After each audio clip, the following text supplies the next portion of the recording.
এবার বিজেপির নোংরা রাজনীতির বিরুদ্ধে মুখ খুললেন রাজ্য তৃণমূল কংগ্রেসের আইটি সেলের সম্পাদক অর্পণ বন্দ্যোপাধ্যায়।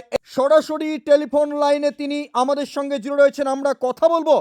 তিনি কি জানাচ্ছেন এই মুহূর্তে কেকেআর অর্থাৎ শাহরুখ খানকে গদ্দার প্রসঙ্গ নিয়ে? বলছিলাম একটা খুব বিতর্কিত বিষয় দেখা যাচ্ছে। শাহরুখ খানের কেকেআর এ বাংলাদেশের মুস্তাফিজুর রহমানকে নেওয়া হয়েছে। শাহরুখ খানকে গদ্দার বলছেন একজন বিজেপির নেতা প্রকাশ্যে মঞ্চে, কি বলবেন এটা? হুম। ইতিপূর্বে আপনাদের নিশ্চিতভাবে মনে আছে 2014 বিজেপি ক্ষমতায় আসার পর কৈলাস বিজয়বর্গীয় বিজেপির তৎকালীন সাংসদ, বর্তমানে মধ্যপ্রদেশের মন্ত্রী, যিনি গত কয়েকদিন আগে আপনাদের মতোই একটি সংবাদ মাধ্যমের একজন প্রতিনিধিকে কুৎসিত ভাষায় গালিগালাজ করতে গিয়ে কার্যত ফলস পজিশনে পড়েছিলেন, সেই সংবাদ মাধ্যমের প্রতিনিধি চোখে চোখ রেখে গর্জে উঠেছিলেন।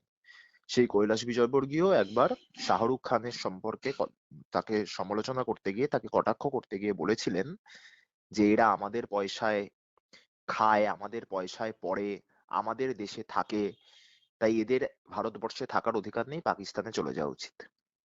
অথচ যদি রিয়েলিটি চেক করা যায় তাহলে শাহরুখ খান হয়তো কেন্দ্রীয় সরকারকে বছরে যা ইনকাম ট্যাক্স দেয় তাতে কৈলাস বিজয়বর্গীয়র গোটা পরিবার, তার আত্মীয় স্বজনদের পরিবারও চলে। সেটা ভিন্ন বিষয়। যারা যারা এই ধরনের অযাচিত মন্তব্য করছেন তারা তাদের অজ্ঞতার পরিচয় দিচ্ছেন, মূর্খামির পরিচয় দিচ্ছেন। শাহরুখ খান শুধুমাত্র তার নাম শাহরুখ এবং পদবী খান বলে তিনি গুটি কয়েক অশিক্ষিত মূর্খ, ক অক্ষর গণ্ডমূর্খ বিজেপি নেতা সমর্থক বা বিজেপির বন্ধুদের কটাক্ষের শিকার হতে পারেন, কিন্তু রিয়েলিটি এটাই যে বিসিসিআই, যারা আইপিএল ইন্ডিয়ান প্রিমিয়ার লিগ, যা ভারত গোটা পৃথিবীর বুকে যতগুলি ক্রিকেটীয় দেশ এরকম প্রিমিয়ার লিগের আয়োজন করে তার মধ্যে সর্ববৃহৎ প্রিমিয়ার লিগ এবং সবচেয়ে বেশি উপার্জনের প্রিমিয়ার লিগ, সেই আইপিএল এর ধারক বাহক হচ্ছে বিসিসিআই। যে বিসিসিআই এর মাথার ওপর বসে আছে ভারতবর্ষের স্বরাষ্ট্রমন্ত্রী, জেলখাটা বিজেপির সেকেন্ড ইন কমান্ড কার্যত অমিত শাহের ছেলে জয় শাহ।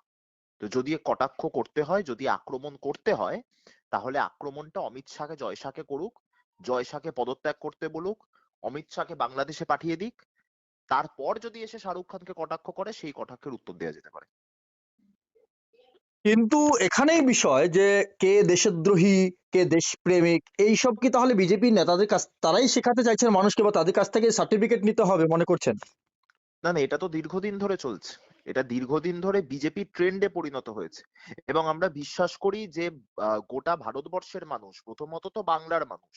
আমি ব্যক্তিগতভাবে একজন সেকেন্ড ডিভিশন ক্রিকেট খেলা ব্যক্তি। আমি সেকেন্ড ডিভিশন অব্দি ক্রিকেট খেলেছি। আমি একটা ক্রিকেট পাগল মানুষ। আমি কলকাতা নাইট রাইডার্স এর ডাই হার্ট ফ্যান।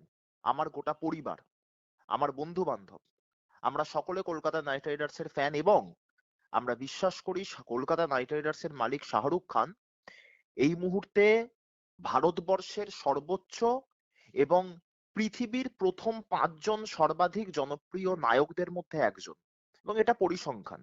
তো তার বিরুদ্ধে যদি এরকম গণ্ডমূর্খদের মতো কটাক্ষ আসে আমরা তো গর্জে উঠবই, কিন্তু একই সাথে এই ধরনের কটাক্ষ বারংবার এটা প্রমাণ করছে যে বিজেপি কিভাবে ভারতবর্ষের মধ্যে জাতি বিদ্বেষিতা, ধর্ম বিদ্বেষিতাকে প্রকট করতে চাইছে। এবং যদি বিজেপির দেখানো পথে ভারতবর্ষ চলতো তাহলে ভারতবর্ষ ইতিমধ্যেই বাংলাদেশ বা পাকিস্তানে পরিণত হতো। কিন্তু ভারতবর্ষের মানুষ বিজেপির দেখানো পথে চলেন না, তারা নেতাজি সুভাষচন্দ্র বসু, মহাত্মা গান্ধীদের দেখানো পথে চলেন। তাই পৃথিবীর সর্ববৃহৎ সংবিধান সম্মত গণতান্ত্রিক এই রাষ্ট্রে এখনো অব্দি সার্বভৌমত্ব বজায় রয়েছে, জাতীয়তাবাদ বজায় রয়েছে।